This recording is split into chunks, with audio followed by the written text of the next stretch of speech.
விஜய் அவர்களை ஃபாலோ பண்ணிக்கிட்டே வந்து இப்போ நிறைய நடிகர்களும் வந்து அரசியலில் குதிக்கணும்னு. விஜய் இந்த முதலமைச்சர் நாற்காலிக்கு வந்த பிறகு முதலமைச்சர் நாற்காலிக்கு தியாகம் பண்ண வேண்டியதில்லை, அரசியல் தெரிய வேண்டியதில்லை. காமராஜரை போல கக்கனை போல சிறைச்சாலையில் பல ஆண்டு காலம் அடைபட்டு கிடக்க வேண்டிய தேவையில்லை. இந்த ஒட்டுமொத்த ஆதரவு தான் விஜயை முதலமைச்சராக்கியது. இதை புரிந்து கொள்ளாத இந்த கோடம்பாக்கம் களிசடைகள் பல பேர் முதலமைச்சர் ஆயிடலாம், எளிதாக முதலமைச்சர் ஆயிடலாம். முதல்ல ராகவா லாரன்ஸ் அவர் பேசினது அது எவ்வளோ வந்து ஒரு பேச்சு பொருளாச்சுன்றதை பார்த்தோம். இப்போ தனுஷ், அப்புறம் வந்து விஷால் அப்படின்னு சொல்லிட்டு லெஜெண்ட் இந்த பட்டியலில் இருக்காரு.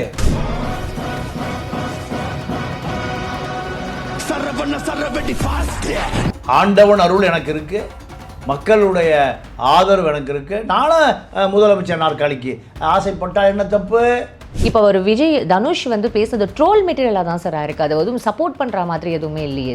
நீயா தோத்துட்டேன்னு ஒத்துக்கிற வரைக்கும் உன்னை யாராலையும் தோக்கடிக்க முடியாது. கொள்கையே இல்லாத கூட்டம் கோடம்பாக்க கூட்டம் மக்கள்கிட்ட நல்ல அறிமுகமா இருக்கு. ராகவா லாரன்ஸுக்கு இருக்கா இல்லையா?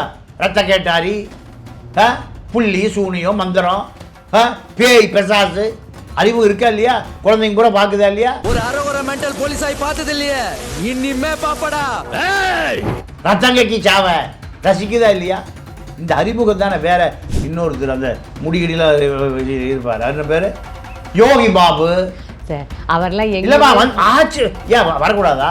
ஐயோ, நான் யாரையும் யோகி பாபு முதலமைச்சர் நாற்காலிக்கு வருவதற்கு தகுதியானவர் தான். தர்மேந்திர பிரதான் பதவி விலகுவார்னு யாருக்கா தெரியுமா? இல்ல. மாணவர்கள் அம்பேத்கர் படத்தை தூக்கலாம். அயோக்கியர்களை எதிர்க்கக்கூடிய ஒரே அடையாளம் யாரு? அம்பேத்கர். இதோட திமுக வந்து விசிகேவை வெளியில இருந்து உடைக்க பார்க்குதா அப்படின்ற ஒரு கேள்வியும் இங்கே எழுப்படுதே சார். நீங்கள் இப்போ இந்த ஒரு வார காலமாக 3 முறை அறிவாலயத்தில் ஆளூர் ஷானவாஸ் முன்னாள் முதலமைச்சர் ஸ்டாலினை சந்திச்சிருக்கார். திமுகவை விமர்சித்த சங்கத்தமிழர் இடைநீக்கம், ஆளுங்கட்சியில் அமைச்சராக இருக்கக்கூடிய அமைச்சரவையே உடைந்து போகக்கூடிய அளவுக்கு விமர்சனத்தை வைத்த ஆளூர் ஷானவாஸ் அந்த கட்சி தலைமை அஞ்சுகிறது ஏன்? சார், கடைசியாக இந்த ஒரு கேள்வி, இது ரொம்ப அதிர்ச்சி தர ஒரு விஷயமா இருக்குது சார். பெங்களூரில் 7000 கல்லூரி மாணவர்களுக்கு HIV பாசிட்டிவ் வந்திருக்கு சார். அந்த செய்திக்கு பின்னால் என்ன இருக்குன்னா,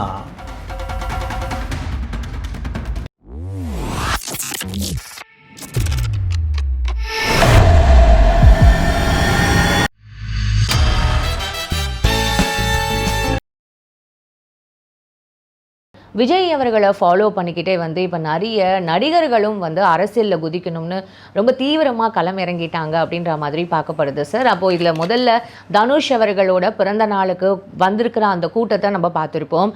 அங்கே அவர் மேடையில் பேசின சில பேச்சுகள் எந்த அளவுக்கு ஒரு கவனத்தை ஈர்த்திருக்குன்றதை நம்ம பார்த்துருப்போம். நீங்களும் அதை பார்த்துருப்பீங்க. என்ன சார் சொல்லணும்னு நினைக்கிறீங்க? விஜய் இந்த முதலமைச்சர் நாற்காலிக்கு வந்த பிறகு முதலமைச்சர் நாற்காலிக்கு தியாகம் பண்ண வேண்டியதில்லை, அரசியல் தெரிய வேண்டியதில்லை. காமராஜரை போல கக்கனை போல சிறைச்சாலையில் பல ஆண்டு காலம் அடைபட்டு கிடக்க வேண்டிய தேவையில்லை. சினிமா கவர்ச்சி இருந்தால் போதும்.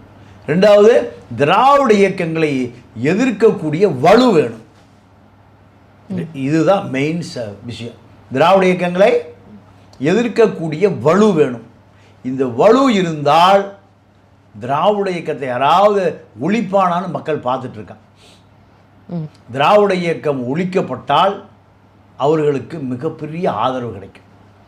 இந்த ஒட்டுமொத்த ஆதரவு தான் விஜயை முதலமைச்சராக்கியது. இதை புரிந்து கொள்ளாத இந்த கோடம்பாக்கம் களிசடைகள் பல பேர் முதலமைச்சர் ஆயிடலாம், எளிதாக முதலமைச்சர் ஆயிடலாம். முதல்ல ராகவா லாரன்ஸ் அவர் பேசினது அது எவ்வளோ வந்து ஒரு பேச்சு பொருளாச்சுன்றதை பார்த்தோம். இப்போ தனுஷ், அப்புறம் வந்து விஷால் அப்படின்னு சொல்லிட்டு லெஜெண்ட் இந்த பட்டியலில் இருக்காரு. Saravana store legend. ஆண்டவன் அருள் எனக்கு இருக்கு, மக்களுடைய ஆதரவு எனக்கு இருக்கு, நானும் முதலமைச்சர் நாற்காலிக்கு ஆசைப்பட்டா என்ன தப்பு? நானும் அதே போல் கோட்டு சூட்டு டை அதே மேக்கப்பு அதே படம் அதே பல கோடி ரூபா, நானும் ஒரு நடிகன் தானே, என்னை முதலமைச்சர் ஆகுங்க. தொகுதிக்கு 2 கோடி ரூபா செலவு பண்ணுறேன், நான் 234 தொகுதிக்கு 500 கோடி இப்போவே செலவு பண்ணுறேன், நானும் முதலமைச்சர் ரேஸில் இருக்கேன். ரேஸா? ஆமாம், போட்டி தான். இப்போ விஜய் அவர்களுக்கு இருக்கிற அதே ஆதரவு இப்போ வரவங்க அத்தனை பேருக்குமே இருக்குன்னு உங்களுக்கு என்ன மாதிரியான ஒரு எதிர்பார்ப்பு? இல்லைம்மா, விஜய்க்கே ஆதரவு இருக்குன்னு விஜயை நம்பலையே. அவர் 2 தொகுதியில் நின்னார், திருச்சியிலையோ பெரம்பூர்லையும் நின்னார். அப்போ ஏன் முயற்சி தானம்மா. அடித்தா முதலமைச்சர் நாற்காலி, இல்லைன்னா ஒரு 500 கோடி செலவு. தனுஷ் அவர்கள் மேடையில் பேசின பேச்சு பாதி வந்து அப்படியே விஜயை காப்பி பண்ண மாதிரி, சிஎம் விஜய் அவர் அப்படியே காப்பி பண்ண மாதிரி இருக்குது அப்படின்னு சொல்லிட்டு இப்போ ஒரு தனுஷ் வந்து பேசுறது ட்ரோல் மெட்டீரியலாக தான் சார் இருக்குது, அது எதுவும் சப்போர்ட் பண்ணுற மாதிரி எதுவுமே இல்லையே சார். இல்லைம்மா, அதாவது மக்கள் ஓட்டு போட்டால் யார் வேணால் முதலமைச்சர் ஆகலாம். அப்போது இந்த முயற்சியில் தனுஷ் ஈடுபடுறாரு. திராவிட இயக்க மக்கள் மீண்டும் திராவிட இயக்கம் திரும்ப மாட்டான். அப்போது அடுத்த தலைமுறையை இருக்கக்கூடிய எந்த கொள்கை கோட்பாடுகள் லட்சியங்கள் சிந்தனைகள் திராவிட இயக்கத்தில் இல்லை. இந்த பக்கம் எடப்பாடி திருடணும், இந்த பக்கம் உதயநிதி திருடணும், இதுதானே திமுக அதிமுக கொள்கை. ஏதாவது கொள்கை இருக்கா? எதுவுமே இல்லை. அப்போது கொள்கையே இல்லாத கூட்டம் கோடம்பாக்க கூட்டம் மக்கள்கிட்ட நல்ல அறிமுகமாக இருக்குது. எடப்பாடி என்ன அறிமுகமாக இருக்கோ மக்கள்கிட்ட அதே அறிமுகம் யாருக்கு இருக்குது? நடிகர்களுக்கு இருக்குது. உதயநிதிக்கு என்ன அறிமுகம் தமிழ்நாடு முழுக்க இருக்கோ அதே அறிமுகம் யாருக்கு இருக்குது? தனுஷுக்கு இருக்குது, ராகவா லாரன்ஸுக்கு இருக்குது. இருக்கா இல்லையா? ரத்த கேட்டாரி, புள்ளி சூனியம் மந்திரம், பேய் பெசாசு அறிமுகம் இருக்கா இல்லையா? குழந்தைங்க கூட பார்க்குதா இல்லையா? ரசிக்குதா இல்லையா? ரத்தங்கக்கி சாவ ரசிக்குதா இல்லையா? இந்த அறிமுகம் தானே. வேறு காமராஜை பற்றி யாருக்கா தெரியுமா? கக்கனை பற்றி தெரியுமா? ஜீவா பற்றி தெரியுமா? இந்த தியாகங்களை சொல்லிக் கொடுக்காத அயோக்கிய அண்ணாதுரை தங்க முகத்தை காமி. யார் மூஞ்சிய? எம்ஜிஆர் யாரையும் ஏமாத்தலை. தலையில் அடிச்சுட்டு கடைசியில் சாகுறார். இந்த ஈழத்துக்கு நான் ஒன்றும் செய்யலையே, இந்த மக்களுக்கு நான் ஒன்றும் செய்யலையேன்னு கடைசியில் தலையில் அடிச்சுட்டு அழுகிறார்மா. நெடுமாற சாட்சி. இப்படி ஒரு தலைவனை எங்கேயாவது பார்க்க முடியுமா? இப்போ அதே போல் எம்ஜிஆர் வந்ததை போல் வந்துடலான்னு முடிவு பண்ணி பல பேர் முயற்சி பண்ணாங்க. திராவிட இயக்கத்தினுடைய அட்டூழியம் எல்லாம் கடந்து போச்சு. அப்போது மக்கள் பார்த்தான், சரிப்பா நீ கொஞ்ச நாளைக்கு உட்கார். எங்கே? கமலா தியேட்டருக்கு போனான், கோடம்பாக்கம் கமலா தியேட்டருக்கு. அப்படியே முடிச்சுட்டு உட்கார வச்சிட்டான். இப்போ பல பேர் கமலா தியேட்டரில் காத்து கிடக்கிறான். தனுஷு, லெஜெண்டு, ராகவா லாரன்ஸு, சிவகார்த்திகேயன், பிரதீப் ரங்கநாதன், அப்புறம் இன்னொருத்தர் அந்த முடிகடியில் இருப்பார், என்ன பேர்? யோகி பாபு சார். அவர்லாம் இல்லைம்மா ஆச்சு. ஏன் வரக்கூடாதா? ஐயோ, நான் யாரையும் யோகி பாபு முதலமைச்சர் நாற்காலிக்கு வருவதற்கு தகுதியானவர் தான். நடந்தாலும் ஆச்சரியப்படுறதுக்கு இல்லை சார். நீங்களே ஏதாவது ஏன் சார் கிளப்பி விடுறீங்க? கிளப்பில விடலாமா? எளிமையாக யார் வேணா அப்படி போகிற போக்கில் முதலமைச்சர் நாட்கள் கிடைக்குதுமா? இப்போ சார் தனுஷ் அவர்கள் மேடையில் பேசின சில பேச்சுகள், லிங்காவை பார்த்து Linga if you're bad I am your dad அப்படின்னு சொன்ன அந்த ஒரு விஷயம்லாம் இதெல்லாம் கிரிஞ்சுப்பா அப்படின்ற மாதிரி. இல்லை, அது இருக்குப்பா, அப்புறம் டெவலப் பண்ணிக்கிறேன்ப்பா. நானும் ஆதவரிஜனை போல் ஒரு வாய்ஸ் ஆஃப் காமனை உருவாக்கணும்னா, ஜெகதீஷ் பழனிசாமியை போல ஒரு ட்ரெண்டை உருவாக்கணும்னா நானும் முதலமைச்சர்ப்பா.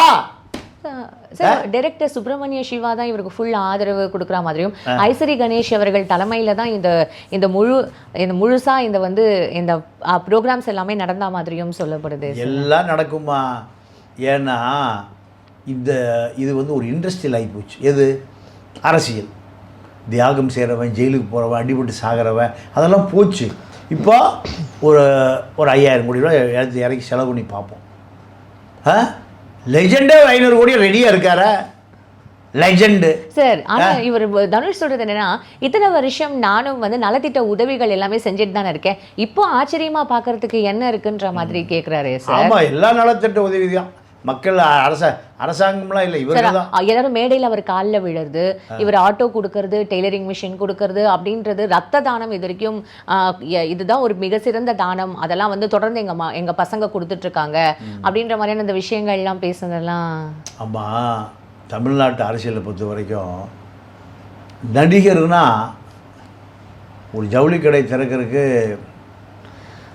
நயன்தாரா போகும்போது 1 லட்சம் பேருக்கு ஒன்றா சேலத்தில் இந்த தமிழ்நாட்டில், கேரளாவில் 100 பேர் கூட சேர மாட்டான். அப்போ இது இங்கே ஒரு சினிமா கவர்ச்சி. இந்த கவர்ச்சி அரசியலை உடைக்காமல், கோடம்பாக்கம் அரசியலை வேறு இருக்காமல் தியாக அரசியலை கொண்டு வரவே முடியாது. நம்ம சுற்றி இருக்கிற மாநிலங்களில் எங்கேயுமே இந்த மாதிரி இல்லை. இந்த மக்கள் திரைப்படத்துறைக்கு டிக்கெட் கிடைக்கல செத்து போகிறான். சினிமா தேட்டரில் டிக்கெட் கிடைக்கலன்னா விழுந்து செத்து போகிறான். அப்போது அரசியலே அவனுக்கு முழுசாக போய் சேரல. அரசியல் என்னன்னே தெரியல அவனுக்கு. சார், இதெல்லாம் ஒரு பக்கம் இருக்கும்போது பிஜேபியை சார்ந்த ஒரு எம்பி நடிகை வந்து இந்த சிஜேபி மாணவர்கள் பண்ண போராட்டத்தை வந்து விமர்சனம் பண்ணியிருக்கிறது வந்து அது ஒரு பக்கம் அது பணத்தை அவங்க பிஜேபி ஆர்எஸ்எஸ் ஆட்கள் ஆர்எஸ்எஸ் கட்டுப்பாட்டிலிருந்து ஆர்எஸ்எஸ் எதிர்க்கக்கூடிய அத்தனை பேரையுமே மதவாதிகள், பயங்கரவாதிகள், ஊடுருவல்வாதிகள், தீவிரவாதிகள் தான் சொல்லுவான். இங்கேயே தமிழ்நாட்டிலேயே பல ஆர்எஸ்எஸ் ஆட்கள் இருக்கான். ஆர்எஸ்எஸ் ஆட்களுக்கு பல டிவியில் ப்ரைம் டைமில் உட்கார வைப்பான். நீங்கள் இப்போது தந்தி டிவி வர்ஷினி அந்த மாதிரி ஆர்எஸ்எஸ் ஆட்களை தான் முதல்ல உட்கார வைக்கும். புதிய தலைமுறையில் ஆர்எஸ்எஸ் ஆட்கள் தான் முதல் ரவுண்டில் வருவான். கவனம் இருக்கிறது. திசை திருப்புவதற்கு எந்த போராட்டமும் ஆர்எஸ்எஸ் பாஜகவை மீறி போராடி இருக்கக்கூடாது யாருமே. ஏன்? அரசியல் கட்டுப்பாட்டை மீறி போயிடறாங்க. புது சக்தி உருவாகுது, புது எழுச்சி உருவாகுது. அப்போ இந்த ஒரு ப்ரொட்டஸ்ட் ஒரு பெரிய ஒரு வீழ்ச்சியாக பார்க்கலாமா பிஜேபிக்கு? மிகப்பெரிய வீழ்ச்சி. தர்மேந்திர பிரதான் பதவி விலகுவார்னு யாருக்கா தெரியுமா? இல்லை. மாணவர்கள் அம்பேத்கர் படத்தை தூக்கணும். அயோக்கியர்களை எதிர்க்கக்கூடிய ஒரே அடையாளம் யாரு? அம்பேத்கர். இந்தியாவில் 30% மக்கள் அம்பேத்கருடைய ஃபாலோயர். 140 கோடி பேரில் ஏறக்குறைய 40 கோடி பேர் அந்த கரப்பாம்பூச்சிக்கு பின்னாடி இருக்கான். அந்த கரப்பாம்பூச்சின்ற ஒரு வார்த்தையை அந்த நீதியரசர் யூஸ் பண்ணியிருக்காம இருந்திருந்தா இவ்வளோ பெரிய வந்திருக்காது. காக்ரோச் ஜனதா பார்ட்டி இது எத்தனை பேர் இருக்கான்? 40 கோடி பேர் ஆதரவு கொடுக்குறான். அப்போ அதற்கான தேவை இருக்குது. ஆர்எஸ்எஸ் இதை மழுங்கடிக்குது. ஆர்எஸ்எஸ் சங்கிகள் இதை மழுங்கடிக்கிறான். சார், ஒரு பக்கம் இதுக்கு வந்து சைனா, இப்போ பாகிஸ்தான், சைனா, பாகிஸ்தான், ஆப்கானிஸ்தான், பங்களாதேஷ் எல்லா பேரும் உள்ள ஊடுருவிட்டான். மானங்கட்ட பேர் ஆட்சியை விட்டுட்டு போங்கடா. அவன் ஊடுருவுற அளவுக்கு உனக்கு நிர்வாகம் பண்ண தெரியலனா பாஜக வீட்டுக்கு போவதற்கு நேரம் வந்து விட்டது. கரப்பாம்பூச்சி ஜனதா பார்ட்டி இந்தியா முழுக்க 33 வயது இளைஞர்கள் தலைமை தாங்கிறான். 33 வயது இளைஞர்கள் மக்களுடைய தலைவனாக வர்றான். இதுதான் பாஜகவினுடைய வீழ்ச்சி. முடிஞ்சு போச்சு பாஜக. எப்படி காங்கிரஸை பாஜக திட்டமிட்டு அண்ணா ஹசாரே, கிரண்பேடி இப்படி பல பேரை, அரவிந்த் கெஜ்ரிவாலை பல பேர் உருவாக்கி களத்தில் இறக்குனாங்க. இது தன்னெழுச்சியான போராட்டம். மாணவர்கள் போராட்டத்துக்கு முன்னாடி எதுவுமே ஒரு பெரிய விஷயமா பெருசு கிடையாது அப்படின்றது இந்த ஒரு போராட்டம் நிரூபிச்சிருக்கு. 100%. நீங்கள் நிறைய போராட்டங்களை பார்த்துட்டு இருந்திருப்பீங்க. அப்போ இந்த போராட்டம் உங்களுக்கு ஒரு பெரிய ஒரு ஆச்சரியமான ஒரு விஷயமா இருந்திருக்குமா சார்? இந்தி போராட்டமே மாணவர்கள் போராட்டம் தான். காங்கிரஸை வீட்டுக்கு அனுப்பி திமுக அதை அறுவடை செய்து ஆட்சிக்கு வந்தது தமிழ்நாட்டில். இப்போ அதே போன்று தான் இந்தியா முழுமுக்க கரப்பாம்பூச்சி காக்ரோச் ஜனதா பார்ட்டி பாஜக இப்போ பாரதிய ஜனதா பார்ட்டியை வீட்டுக்கு அனுப்புகிற ஒரு விளை நிலங்கள் தான் இந்த இளைஞர்கள். Fine sir. நெக்ஸ்ட்டு வந்து ஆலூர் ஷானவாஸ் தொடர்ந்து விசிகேவை பற்றி பேசுகிறதும் திருமாவளவன் அவர்களை பற்றி தொடர்ந்தும் சொல்கிறதும் வந்து நம்ம பார்த்துட்டு தான் சார் இருக்கோம். அதுவும் மெயின் ஸ்ட்ரீம் சேனலில் உட்காந்து இந்த மாதிரியான ஒரு விமர்சனங்கள் வைக்கிறது அப்படின்றது இது எங்கே கொண்டு போய் முடியும் நெக்ஸ்ட்ன்றது அந்த கட்சி தான் சார் டிசைட் பண்ணணும். இதனோட திமுக வந்து விசிகேவை வெளியிலேருந்து உடைக்க பார்க்குதா அப்படின்ற ஒரு கேள்வியும் இங்கே எழுப்படுதே சார். நீங்கள் இப்போ இந்த ஒரு வார காலமாக 3 முறை அறிவாலயத்தில் ஆலூர் ஷானவாஸ் முன்னாள் முதலமைச்சர் ஸ்டாலின் சந்திச்சிருக்கார். அப்போ அதுக்கு அவர் வெளியே போயிடலாமே அப்படின்ற ஒரு விமர்சனமும் இங்கே தொடர்ந்து எழுப்படுதே சார். யார் விமர்சனம்? விசிகே வந்து எல்லாருமே இப்போ சமூக வலைதளத்தில் தொடர்ந்து வந்து இவ்வளோ தூரம் ஆலூர் ஷானவாஸ் திமுக அவங்களுக்கு பேசுறதுக்கு பதிலாக விசிகாலேருந்து வெளில வந்து திமுகலே ஜாயின் பண்ணிடலாமேன்ற ஒரு கேள்வியும் இங்கே. எனக்கு அது வேலை இல்லையே. விசிகால் வந்து தாவேக்காவை விமர்சனம் பண்ணுவதற்குத்தானே திமுக என்னை அனுப்பி வச்சிருக்கு. அப்புறம் எப்படி நான் திமுக போவேன்? இது ஒரு அஜெண்டா மாதிரி. அஜெண்டா. இதை நடவடிக்கை எடுக்கக்கூடிய தலைவர் அமைதியாக இருக்காருன்னா அதுதான் விவாதத்துக்குரிய பதில்.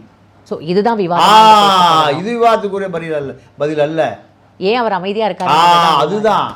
ஆளூர் ஷானவாஸுக்கு இவ்வளவு அதிகாரம் எங்கிருந்து வந்தது? திமுகவை விமர்சித்த சங்கத்தமிழர் இடைநீக்கம், ஆளுங்கட்சியில் அமைச்சராக இருக்கக்கூடிய அமைச்சரவையே உடைந்து போகக்கூடிய அளவுக்கு ஒரு விமர்சனத்தை வைத்த ஆளூர் ஷானவாஸ் அந்த கட்சி தலைமை அஞ்சுகிறது ஏன்?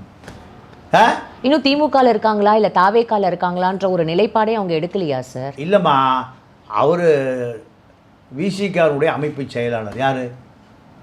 ஆளூர் ஷானவாஸ். அப்போ அந்த ஆளூர் ஷானவாஸுக்கு அமைப்பு செயலாளர் பதவி கொடுத்து திமுக தலைவரை அறிவாலயத்தில் 3 முறை சந்தித்து விஜய் அரச RSS பின்னணியில் இயங்குகிறது, பிஜேபியோட கைப்பை. அப்போ இதெல்லாம் சொல்லுகிற பொழுது அவர் உண்மையாக தலைமையினுடைய அனுமதியோடு சொல்கிறாரா இல்லை திமுக இதை சொல்ல வைக்கிறதா என்பது அந்த தலைவருக்கு தான் வெளிச்சம். இந்த ஒரு கேள்விக்கு பதில் வந்து வெளியில் வரல, இல்லை இன்னும் இது ஒரு தீர்வு கிடைக்கல அப்படின்னா அப்போ தாவேக்காக்கு வந்து இது ஒரு பெரிய அதிருப்தி ஏற்படாதா? இவங்க கூட்டணியிலேருந்து இந்த மாதிரியான ஒரு கண்டனம் அவங்க தெரிவிக்க மாட்டாங்களா சார் தாவேக்கா? இல்லை, அவங்க திமுக அதாவது விசிக தலைவர் என்ன சொல்ல போகிறான்னு பதிலத்தை எதிர்பார்த்துட்ருக்காங்க. ஏன்னா அவருக்கு வாரிய தலைவர் கொடுப்பதாக வாக்களித்தார்கள், கிடைக்கல. யார்? தாவேக்கா. அந்த கோபமும் அவருக்கு இருக்குது.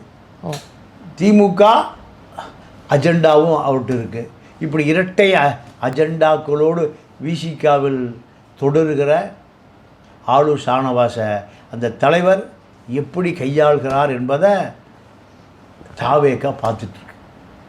தாவேக்கா முடிவு செய்வதற்குள் விசிக தலைவர் முடிவு செய்வார். அதுதான் அரசியலை தீர்மானிக்கும் என்பதுதான் இப்போ விவாதம். ஸோ இப்போ அதுதான் இப்போ நம்ம பொறுத்து இருந்து பார்க்கணும் சார். கடைசியாக இந்த ஒரு கேள்வி, இது ரொம்ப அதிர்ச்சி தர ஒரு விஷயமா இருக்குது சார். பெங்களூரில் 7000 கல்லூரி மாணவர்களுக்கு HIV பாசிட்டிவ் வந்திருக்கு சார்.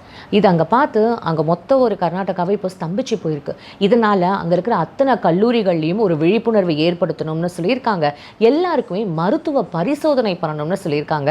முக்கியமாக பெற்றோர்களுக்கு எச்சரிக்கை விடுத்திருக்காங்க சார். இதை கேட்டுட்டு உண்மையாகவே இப்போ இங்கே இருக்கிறவங்க எல்லாருக்குமே ஒரு பயங்கர ஷாக்கிங்காக, ஏன்னா பெங்களூரில் நிறைய பசங்க படிச்சுட்டு இருப்பாங்க, இங்கே இருக்கிற பேரண்ட்ஸ்க்கெல்லாம் ஒரு மாதிரி இருக்கும். இன்னொன்று, அடுத்த சமுதாயம் எங்கே போகுதுன்ற ஒரு கேள்வி இங்கே எழுது இல்லை சார். அந்த செய்திக்கு பின்னால் என்ன இருக்குன்னா, ஐரோப்பா நாடுகளில் பள்ளி மாணவர்கள் மாணவிகளுடைய பையில் நீங்கள் ஆணுரை இருக்கும். இதை செய்தி கேள்விப்பட்டிருக்கோம். இப்படி தான் அந்த சமூகத்தை பாதுகாக்க வேண்டியது பள்ளி பாட புத்தகத்தில். அப்போது இந்த சமூகம் எதை நோக்கி போய் கொண்டிருக்குன்னு, ஆங்கிலேய சமூகத்தை பற்றி நமக்கு அக்கறை இல்லை. அவர்களுக்கு கலாச்சாரமே இல்லை. கலாச்சாரம் உள்ள இந்த சமூக அமைப்பில் கலாச்சாரம் உடைக்கப்பட்டது. கலாச்சாரம் இப்படி தான் வாழணுங்கிற அந்த கோட்பாடு உடைக்கப்பட்டது. எப்படி வேணாலும் என் சந்தோஷம்தான் முக்கியம். இது முதலாளித்துவ சிந்தனை. இந்த முதலாளித்துவ சிந்தனை எங்கே உருவாச்சுன்னா, ஒரு சமூக அமைப்பு சிதைக்கப்படுகிற பொழுது இது போன்ற சமூக சிந்தனையும் உடைக்கப்படும். ஒரு பையனும் ஒரு பொண்ணும் அப்பா அம்மா கட்டுப்பாட்டில் இருக்கிற வரை தான் அது கலாச்சாரம். அந்த தாய் தந்தையருடைய கட்டுப்பாட்டிலிருந்து அவன் வெளியேறிட்டான்னா அவனுக்கு உலகம் தெரியாது, அவனுக்கு சமூகம் தெரியாது. இந்த சமூகத்தை கற்றுக் கொடுக்கக்கூடிய ரோல் மாடலை அப்பாவும் ஆத்தாவும் தான் இல்லையா? இப்போது ஐரோப்பா நாடுகளில் ஒரு குழந்தை பிறந்தால அந்த குழந்தைக்கு உடனடியாக அரசு நிதி கொடுக்கும். 18 வயசு வரைக்கும் அந்த குழந்தை அரசு நிதியில் தான் அது படிக்கும், ஸ்கூல் போகும். ஆமாம். 18 வயசுக்கு மேலே அவன் அரசு நிதி நிறுத்திடுவான். அப்பா அம்மாவுக்கு எந்த கடமையுமே இல்லை. யாருக்கு கடமை இருக்குது? அந்த கடமை அரசாங்கம், அரசுக்கு தான். ஐரோப்பா நாடு சிஸ்டம் அப்படி தான். இங்கே அந்த குழந்தை 24 வயது 20 வயது வேலைக்கு போய் கல்யாணம் பண்ணுற வரைக்கும் அப்பா அம்மா சார் இப்போல்லாம் கல்யாணம் பண்ணதுக்கு அப்புறம் கூட சில பேர் இன்னுமே வந்து அப்பா அம்மாவை டிபெண்ட் பண்ணியிருக்க நிறைய விஷயங்கள் வந்து நம்ம கேள்விதான் சார் பண்ணுறோம். இதுதான் கலாச்சாரம். நீ பொருளாதாரம் ஒரு பெரிய விஷயமே இல்லை. ஆமாம் சார். மூட்டை தூக்குனா டெய்லி 1000 ரூபா கிடைக்கும், ஏதாவது ஒரு ஆட்டோ ஓட்டினா 500 ரூபா கிடைக்கும். அம்மாக்கள்லாம் 10 பாத்திரம் தேய்ச்சாவது உனக்கு தலையேற்றிடுவேன்னு சொல்றாங்க. பல பல பட்டதாரிகள், பல கலெக்டர்கள், பல ஏன் நம்ம அப்துல் கலாம் எடுத்துங்க. நீங்கள் இந்தியாவில் அதாவது உலகத்தில் இருக்கக்கூடிய ஒரு 30 பெரிய மல்டிநேஷனல் கம்பெனியில் பாதி சிஇஓக்கள் யார்? தமிழ்நாட்டில் போனவன், கார்பரேஷன் பள்ளியிலேருந்து படித்து போனவன். எங்கே? கார்பரேஷன் பள்ளியில் படிச்சுட்டு போனோமா? சுந்தர் பிச்சை. ஏன் சுந்தருக்கு அப்பா பேர் பிச்சை, அந்த காலத்தில் பேர் வச்சுருக்கான் பிச்சைன்னு. எங்கள் அப்பா பேர் பிச்சை தான், நாகூர் ஆண்டவர் போட்ட பிச்சை. சார் அந்த பிச்சைன்ற பேருக்கு கூட எவ்வளவோ வந்து வரலாறு இருக்கு. அப்போ இதெல்லாம் ஒரு கலாச்சாரத்தினுடைய அடையாளம், கலாச்சாரத்தினுடைய அடையாளம். அந்த இப்போ 7000 இளைஞர்களுக்கு ஹெச்ஐவி பாசிட்டிவ்னா அவன் அந்த கலாச்சாரத்தை விட்டு வெளியே வந்துட்டான். தாய் தந்தையுடைய கட்டுப்பாட்டிலிருந்து அவன் வெளியேறிட்டான். சார் அந்த 7000 பேரை மட்டும் அது பாதிக்க போகிறது இல்லை சார். அவங்க யாரை வந்து திருமணம் பண்ணி அவங்க யாரோட ரிலேஷன்ஷிப்பில் இருக்க போகிறாங்களோ அவங்களையும் அதெல்லாம் பாதிக்கும், ஃப்யூச்சர்லேயும் பாதிக்கும். இந்தியா பொறுத்த வரைக்குமா அரசுங்கிற அமைப்பு காணாமல் போச்சு. இந்த அமைப்பு ஒரு முதலாளித்துவ அமைப்பாக இருக்குது. ரெண்டாவது இது ஒரு ஆர்எஸ்எஸ் அமைப்பாக இருக்குது. போராட்டம் நடந்துகிட்டே இருக்குது, சாதி இருந்துகிட்டே இருக்குது, சனாதனம் இருந்துகிட்டே இருக்குது. உழைக்கிறவன் போராடிக்கிட்டே இருக்கான், உழைக்காதவன் சாப்பிட்டே இருக்கான். அப்போது இதை என்னைக்கு ஒவ்வொரு மனிதனும் அரசியல் முழுமையாக தெரிஞ்சுக்கிறானோ அன்று தான் இதுக்கு ஒரு முடிவு வரும். ஃபைன் சார், இவ்வளோ நேரம் எல்லா விஷயத்துக்கும் ரொம்ப பொறுமையாக பதில் சொன்னீங்க. உங்கள் நேரத்துக்கு ரொம்ப நன்றி. நன்றி, வணக்கம்.